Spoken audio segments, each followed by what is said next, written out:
ઓમ શ્રી ગણેશાય નમઃ. જય શ્રી કૃષ્ણ મિત્રો. આપણે માં અન્નપૂર્ણાની વાર્તા સાંભળીશું કે શંકર ભગવાનને માં અન્નપૂર્ણા પાસે ભિક્ષા કેમ માંગવી પડી.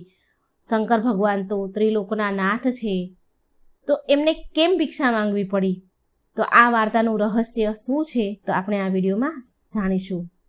અન્નપૂર્ણી સદાપૂર્ણી શંકર પ્રાણ વલ્લભે જ્ઞાન વૈરાગ્ય સિદ્ધર્થે ભિક્ષામ દેહી ચ પાર્વતી. જય માં અન્નપૂર્ણા. યા દેવી સર્વભૂતેષુ અન્નપૂર્ણા રૂપેણ સંસ્થિતા નમસ્તસ્યે નમસ્તસ્યે નમસ્તસ્યે નમો નમઃ. મિત્રો, અન્નપૂર્ણા દેવી આપ સૌના ઘરમાં ભર્યા ભંડારા રાખે અને સુખ સમૃદ્ધિ સદાય તમારા ઘરમાં રહે, આવી મનોકામના સાથે હું આ વાર્તા કહેવા જઈ રહી છું. આવી પ્રાર્થના સાથે હું પવિત્રમાં અન્નપૂર્ણાની કથા કહેવા જઈ રહી છું. માં અન્નપૂર્ણાની વાર્તા પૂરી અંત સુધી સાંભળજો. વિડીયો અધૂરો મૂકીને જવાની ભૂલ ન કરતા. જે કોઈ આ પવિત્ર વાર્તા સાંભળશે તેના ઉપર માં અન્નપૂર્ણાની કૃપા સદાય રહેશે. જય માં અન્નપૂર્ણા. મિત્રો, આદિ શક્તિ જગત જનની જગદંબા માતા ભગવતી દુર્ગા શિવની શક્તિ એટલે કે માતા પાર્વતી છે.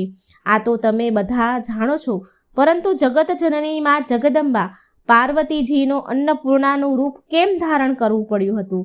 એવી કઈ પરિસ્થિતિ ઉત્પન્ન થઈ કે માતા અન્નપૂર્ણા પાસેથી દેવોના દેવ મહાદેવને ભિક્ષા માંગવી પડી?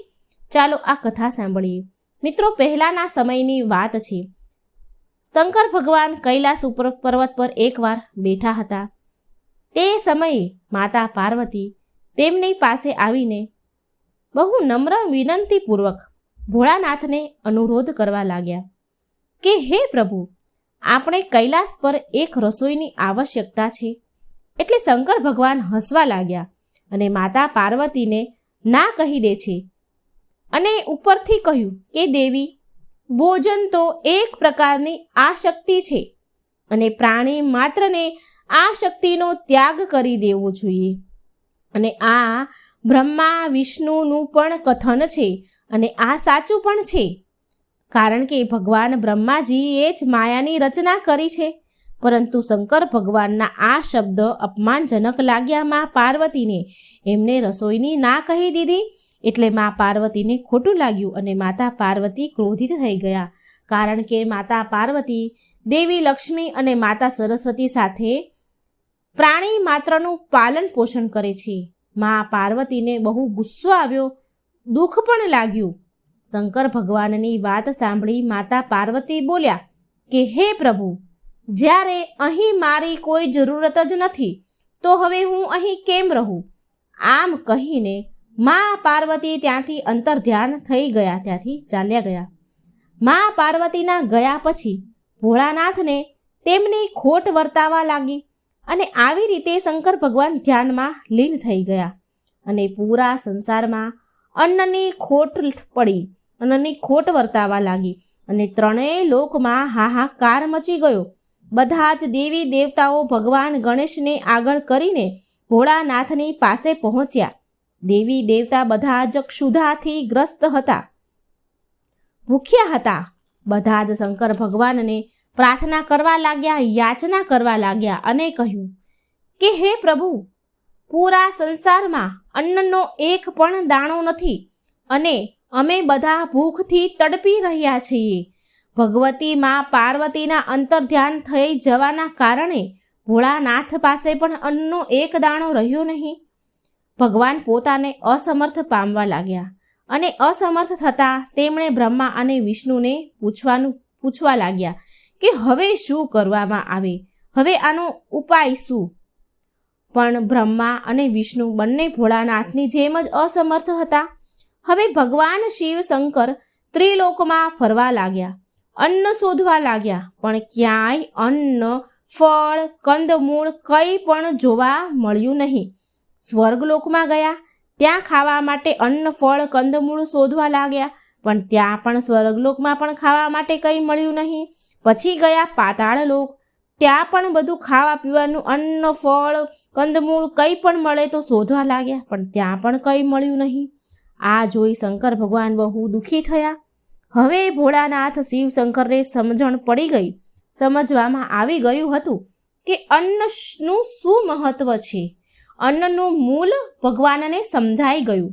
ભોળાનાથ અન્નની શોધમાં ભટકી રહ્યા હતા. ત્યારે ભગવાન શિવ શંકરને એક અઘોરી મળ્યો અને એ અઘોરીએ શંકર ભગવાનને જોયો એટલે તે પણ પોતાની જેમ શંકર ભગવાનને અઘોરી સમજવા લાગ્યો, જે ભગવાનને મળ્યો હતો. અને એને કહે છે, શંકર ભગવાનને કહેવા લાગ્યો કે તમે ભોજનના પદાર્થ માટે, અન્ન માટે આમ તેમ ભટકી રહ્યા હોય તો તમારે કાશી નગરીમાં જવું પડશે. તે અઘોરી બાવા જેવો હતો માણસ. તે શંકર ભગવાનને કહેવા લાગ્યો કે ત્યાં કાશી નગરીમાં એક દિવ્ય સ્ત્રી છે. તેણે ત્યાં પોતાની રસોઈ બનાવી છે. ત્યાં બધા જ ભૂખ્યાની ક્ષુધા શાંત થાય છે. બધાના ભૂખ્યાના પેટ ભરે છે એ દિવ્ય સ્ત્રી. અઘોરીની વાત સાંભળી ભગવાન શિવ કાશી નગરી પહોંચ્યા અને ત્યાં તેમણે જોયું કે અરે, આ રસોઈ તો પાર્વતી દેવીની છે, જે સ્વર્ણ સિંહાસન પર બિરાજમાન છે અને ત્રણેય લોકમાં તેમની દિવ્યતા ઝગમગી રહી છે. અહીં માતા અન્નપૂર્ણાના રૂપમાં બધા જ ભૂખ્યાને ભોજન પ્રદાન કરી રહ્યા છે અને બધાની ભૂખ શાંત કરી રહ્યા છે. કાશીમાં ત્યાં કોઈ જીવ જ ન હતો જે ભૂખ્યો હોય. માએ બધાની ભૂખ શાંત કરી હતી, બધાને ભૂખ્યાને શાંત કરતા હતા. ભોળાનાથને ત્યાં આવેલા જોઈ માં અન્નપૂર્ણા મંદ મંદ હસવા લાગ્યા, મનમાં મુસ્કુરાવા લાગ્યા અને ભગવાન ભોળાનાથને મીઠા મધુર અવાજમાં કહ્યું કે હે પ્રભુ, તમે અને બ્રહ્માજી ભૂખના બંધનમાં નથી બંધાયેલા, પણ જે તમારા ભક્ત છે તે ભૂખના બંધનમાં બંધાયેલા છે. આમ કહીને માં અન્નપૂર્ણાએ ભોળાનાથને 3 મુઠ્ઠી ચોખા આપ્યા. ત્રણેય લોક માટે 3 મુઠ્ઠી ચોખા પ્રદાન કર્યા. પછી શંકર ભગવાને આ ચોખા લઈ જઈને ભગવાન વિષ્ણુને આપ્યા, ત્રણેય લોકમાં વેચવા માટે. અને ભગવાન વિષ્ણુએ ત્રણેય લોકની ભૂખ શાંત કરવા માટે આ ચોખા ત્રણેય લોકમાં બરાબર વેચી દીધા. આજે પણ માતા અન્નપૂર્ણા કાશીમાં સોનાના સિંહાસન પર બેઠા છે અને એ સૂચિત કરે છે કે સંસારમાં કોઈ પણ ભૂખ્યું ન રહે. મિત્રો, આ અન્નપૂર્ણામાંની આ એક કથા હતી અને બીજી કથા પણ પૌરાણિક છે. તે બીજી કથા આ પ્રમાણે છે. કહેવાય છે કે જ્યારે ભગવાન રામ માતા સીતાને છોડાવવા માટે લંકા પર ચડાઈ કરી હતી તો તે સમય દરમિયાન વાનર સેનાને બહુ ભૂખ લાગી હતી. તે સમયે ભગવાન રામે માં અન્નપૂર્ણાની આરાધના કરી અને એનાથી પ્રસન્ન થઈને માતા અન્નપૂર્ણાએ પૂરી સેનાની ભૂખ શાંત કરી હતી. અને બીજી પૌરાણિક કથા અનુસાર એકવાર ભગવાન શંકરની પ્રિય નગરી કાશીમાં ભયાનક અકાળ પડ્યો, જેના કારણે કાશીમાં મનુષ્યની સાથે જીવજંતુ પણ મરવા લાગ્યા અને ચારેય બાજુ હાહાકાર મચી ગયો. ત્યાર પછી કાશીવાસીઓએ બ્રહ્માજી અને વિષ્ણુ ભગવાનની આરાધના કરી અને તેમની પૂજા કરી અને તેમને પ્રસન્ન કર્યા. ભગવાન બ્રહ્માજી અને વિષ્ણુ ભગવાને તેમને દર્શન આપ્યા તો બધા લોકોએ આ બધી વિપદા કહી સંભળાવી. આ કઠિન વિપદાથી બચાવવા માટે પ્રાર્થના કરી. ત્યારે ભગવાન બ્રહ્મા અને વિષ્ણુ શંકર ભગવાનથી આ સંકટનું નિવારણ કરવાની પ્રાર્થના કરે છે. ભગવાન શંકરે કાશીનું ભ્રમણ કર્યું અને કાશીને જોયું ત્યારે તેમને સમજણમાં આવ્યું કે મા પાર્વતી રૂપી અન્નપૂર્ણા જ આ સંકટનું નિવારણ કરી શકે છે. તો મા અન્નપૂર્ણાની કૃપા થશે તો આ કાશી નગરીમાં લોકોને અન્નની ખોટની સમસ્યા દૂર થઈ જશે. શંકર ભગવાને ભ્રમણ કર્યું અને આ બધું જાણ્યું. ત્યારે પછી ભોળાનાથ મા પાર્વતી પાસે આવ્યા અને ભોળાનાથે મા પાર્વતીને અન્નપૂર્ણા રૂપ ધારણ કરીને બધાનો ઉદ્ધાર કરવાની પ્રાર્થના કરી. માતા પાર્વતીએ અન્નપૂર્ણાનું રૂપ ધારણ કર્યું અને ભગવાન શંકરે તેમની કાશી નગરી માટે માતા અન્નપૂર્ણા પાસે ભિક્ષા માંગી. માતા અન્નપૂર્ણાએ ભિક્ષામાં સર્વપ્રથમ ધાન પ્રદાન કર્યું અને એ ધાનથી શંકર ભગવાને કાશી નગરી વાસીઓમાં વહેંચી દીધું અને આ પ્રકારે તેમની ભૂખ શાંત કરી. કાશીમાં ચારેય તરફ ભગવાન શંકરની સાથે માં અન્નપૂર્ણાની પણ જય જયકાર થવા લાગી.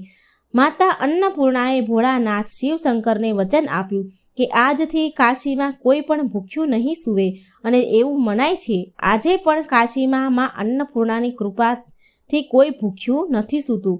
જે દિવસે માં અન્નપૂર્ણાએ શંકર ભગવાનને ભિક્ષા આપી હતી તે દિવસથી જ માં અન્નપૂર્ણા જયંતીના રૂપમાં માનવામાં આવે છે. આ માક્ષર મહિનાની પૂનમે મનાવવામાં આવે છે.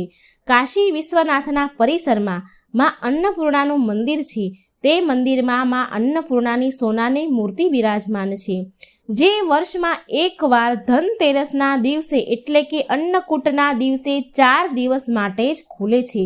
માના આ દુર્લભ મૂર્તિના દર્શનથી બધા જ ભક્તોની બધી જ મનોકામના પૂરી થઈ જાય છે. અહીં મંદિરના ખજાનામાં પૈસા સિક્કા અને ધાન ભક્તોને પ્રસાદ રૂપે વહેંચવામાં આવે છે અને એવું મનાય છે કે આ પ્રસાદમાં મળેલો સિક્કો તિજોરીમાં રાખવાથી ધનમાં વૃદ્ધિ થાય છે અને ધાનનો પ્રસાદને ભંડાર ઘરમાં રાખવાથી ક્યારેય પણ અન્નની કમી નથી રહેતી. અને વર્ષમાં બાકીના દિવસોમાં માં અન્નપૂર્ણાની પિત્તળની બનાવેલી મૂર્તિની પ્રતિષ્ઠા કરવામાં આવી છે. એની પૂજાપાઠને દર્શન થાય છે.